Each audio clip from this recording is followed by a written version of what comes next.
What's up, Bengals Nation? This is your host bringing you the latest and most exciting scoop straight from Cincinnati. And trust me, today's update is one you don't want to miss.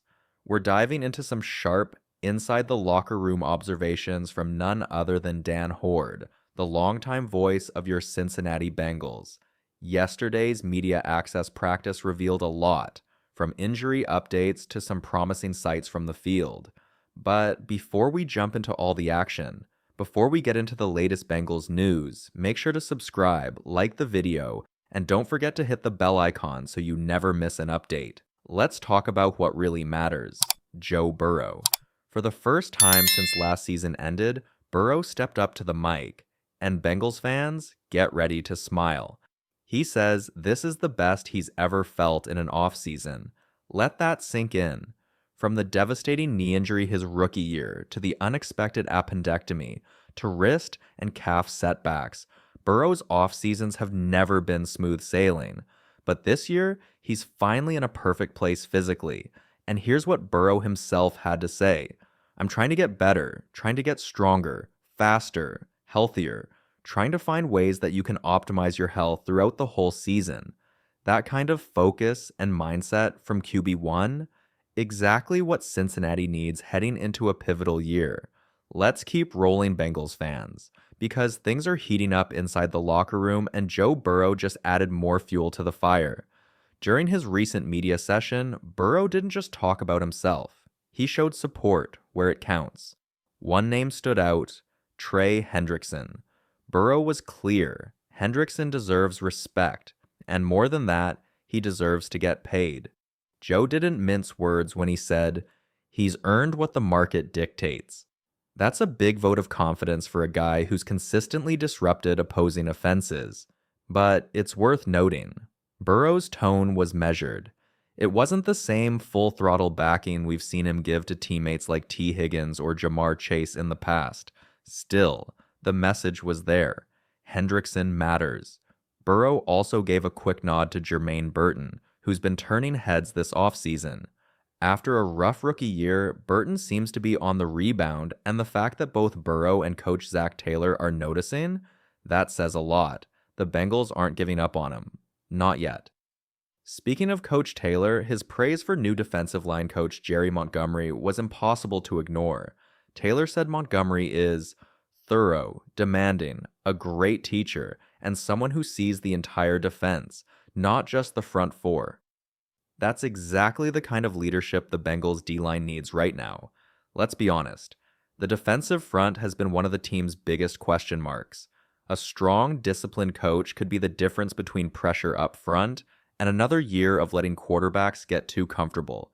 And on the injury front, Burrow's wrist, the one that raised so many red flags last season, is in a much better place now than it was this time last year. He's managing it, recovering well, and looking sharp in camp. No distractions, no delays. Just Burrow, focused, locked in, and ready to lead. The Bengals' defense is entering a new era, and Jerry Montgomery is right at the center of it. With Al Golden stepping in as coordinator and Montgomery now overseeing the defensive line, it's clear change isn't just coming, it's already here. Montgomery's job isn't easy. He's not just managing veterans. He's responsible for shaping a young, high-ceiling defensive front. One name that jumps off the page: TJ Slaton, a familiar face to Montgomery from their time together in Green Bay. That connection could prove critical as Slaton tries to carve out a role in Cincinnati, but it doesn't stop there. Montgomery's real challenge lies in developing the Bengals' rising talent. Chris Jenkins Jr. and McKinley Jackson, both second-year players, are expected to take significant steps forward. These aren't just depth guys anymore. The Bengals are counting on them to hold the line inside and bring some much-needed consistency. Then, there's the spotlight on Myles Murphy. A first-round pick in 2023, Murphy has yet to live up to that billing. Through 2 seasons, his impact has been minimal, and in some cases, he couldn't even break into the rotation. Montgomery knows exactly where the work needs to happen. Here's what he had to say about Murphy. "It's not like he's a bad football player. The kid's got good size and plays hard. We just need to clean up his hands, eyes, feet, pad level, and build him a better rush plan. That's a coach who sees the raw material, but also knows how far there is to go. Joseph Osai, a lower round pick, has outperformed Murphy so far. That can't continue if this defense wants to reach the next level. This year, development isn't optional, it's essential. When the Bengals began easing Sam Hubbard off the edge, all eyes turned to the rotation. But it wasn't first-rounder Myles Murphy who stepped up. It was Joseph Osai. That speaks volumes. Murphy finished the 2023 season with just 20 total tackles, the same total he posted the year before.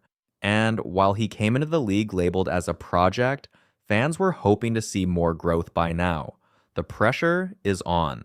With Trey Hendrickson's future uncertain, Cincinnati can't afford to wait much longer for Murphy to take that next step. The pairing with new D-line coach Jerry Montgomery will be absolutely critical. If Montgomery can tap into Murphy's potential, this defense could look entirely different. But if Murphy stalls again, that leaves a big gap on the edge, and fewer answers for a defense trying to get back to elite status. While the spotlight often lands on edge rushers, don't sleep on Tycen Anderson. Quietly, he might be one of the Bengals' most underrated weapons, especially on special teams. Anderson's not just aiming to make the roster, he's gunning for all-pro honors. Here's what he said: "I want to be the best special teams player in the league." That's not empty talk. Anderson is fast, physical, and fearless. The kind of guy Darren Simmons relies on to bring energy and execution on every kick and punt. He's a sure tackler, always around the ball, and constantly making things happen in space. While others chase headlines, Anderson is chasing excellence, quietly becoming the Bengals' hidden ace on special teams.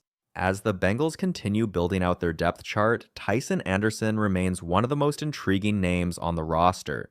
Yes, he's primarily a backup safety, but don't let that title fool you.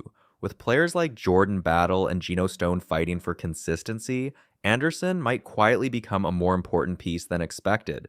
If either starter struggles in 2025, there's a real chance Anderson could step into a bigger defensive role under Al Golden's new system. That shift didn't happen last season, but his presence on special teams was undeniable. He continues to be one of the most electric, efficient special teamers in the NFL, a weapon every coach wants, but few teams truly have. Looking ahead, Anderson's role could evolve. And if it does, that Bengals secondary gains both flexibility and toughness in one move. Now let's talk about a name fans have been waiting to hear more from: Charlie Jones. The former fourth-round pick has had a rough stretch trying to stay healthy, but Tuesday's practice gave a reason for optimism. For the first time in a while, Jones was moving fluidly through full passing drills, and all signs pointed to real progress. Zach Taylor spoke highly of him. "I'm excited for him to have a great training camp and create a role for himself in our system." It's a simple statement, but it carries weight. Jones has flashed talent as a return specialist, but he hasn't had the chance to prove himself as a receiver. A lingering hand injury as a rookie, followed by a nagging hamstring issue last season, kept him on the sidelines far too often. But now, he looks healthy. And if he can finally translate that explosiveness into reps at wideout, the Bengals could be looking at one of the deepest receiver rooms in football. Jamar Chase, T. Higgins, Andre Iosivas, Jermaine Burton. Add a healthy Charlie Jones to that mix. That's not just depth, that's danger. If Jones delivers, this offense becomes even more multidimensional and potentially uncoverable.